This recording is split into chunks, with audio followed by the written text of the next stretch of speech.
Dearly beloved, we are gathered here today to celebrate one of life's greatest moments, the wedding of Jared and Daisy.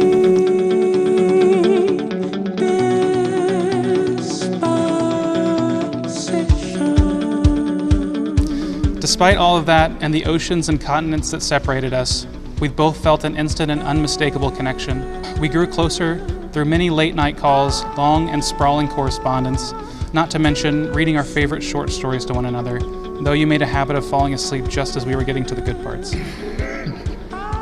As we stand now on the precipice of a new chapter, poised to co-author our own destiny, there's no one else I'd rather be in this with than you.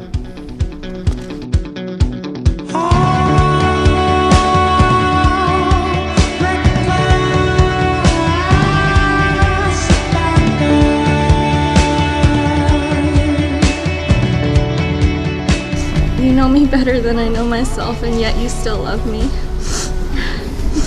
I'm so very lucky to be able to call you my partner in life. I will dream with you, grow with you, and walk beside you through whatever chaos our lives may bring. You are my person, my love, and my life today and always.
Power vested in me in the state of Texas, I now pronounce you husband and wife. You may kiss your bride, sir.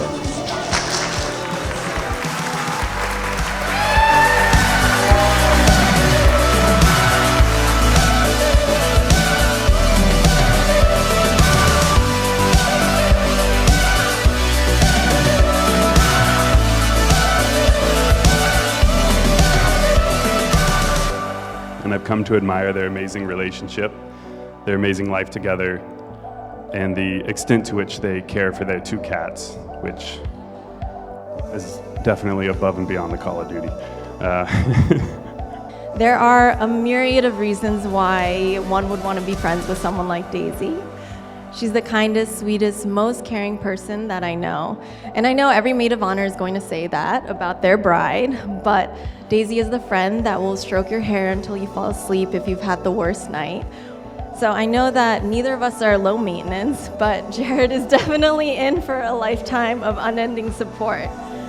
Daisy stumbling into this friendship is a gift that I don't think I ever will or have ever deserved. But if anyone can rival the intense love and care that you dispense like solar flares from the sun, it's Jared.